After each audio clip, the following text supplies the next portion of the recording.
ታሪኩ ይሄ ነው። በጣም በህይወቴ ላይ ትልቅ ለውጥ ያመጣው ማለት ነው።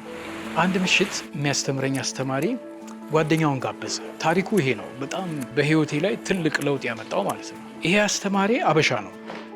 ዶክተር አክሊሉ ዳሌሎ ይባላል። ጓደኛው ደግሞ አሜሪካዊ ነው።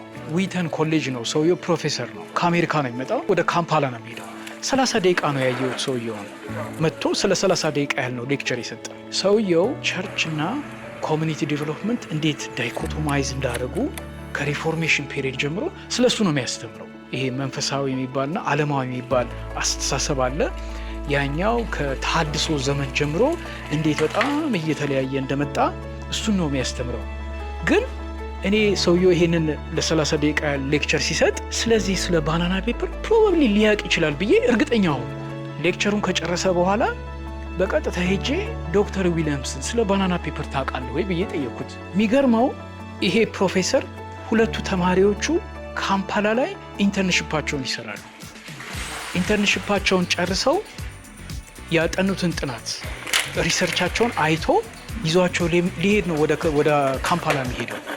እነሱ ደግሞ በዋናነት ሪሰርቻቸውን የሚሰሩት ባናና ፕላንቴሽን እና ባናና ፔፐር ላይ ነው። ሰውየው ደንግጦ ቢዝነስ ካርዱን ከ15 ቀን በኋላ ጻፍልኝ ብሎኝ ሄደ። ከ15 ቀን በኋላ ጻፍኩለት። ለካ ካምፓላ ሄዶ ይሄ ፔፐር ሜኪንግ ካምፓላ ላይ የሚሰሩትን ኦነሩን ጠይቆት አንድ ኢትዮጵያዊ ተማሪ አለ እና ይሄ ኢትዮጵያዊ ተማሪ ኤግዛክትሊ ጠየቀኝ ስለ ባናና ፔፐር ነው እና ልትተባበሩት ትችላላችሁ ወይ ብሎ ጠየቃቸው። አድራሻችንን ስጠው ብለውት ሸኙት ወደ አሜሪካ እና ከ15 ቀን በኋላ ባለኝ ጊዜ ጻፍኩለት። አድራሻቸው ይሄ ነው፣ ኮንታክት አድርጋችኋለኝ። ሳስበው በአካል ብሄድ የተሻለ ነው አልኩኝ። የሚገርመው ኢንቴቤ አውሮፕላን ጣቢያ አውሮፕላን ማረፊያ ስደርስ ባናና ፔፐር ላይ ስሜን ጽፈውት ነው ያገኘሁት። አያውቁኝም እነሱ ፐርሰናሊ ማን እንደሆንኩ አያውቁም። ስሜን ግን ባናና ፔፐር ላይ ጽፈው ሲሄድ ስሜን አገኘሁት። ከዛ ተጨባበጠን ይዘውኝ ሄዱ። ከእሁድ እስከ እሁድ ድረስ ሙሉ እዛ የሚሰሩትን በጠቅላላ በደንብ አድርጌ አየሁት።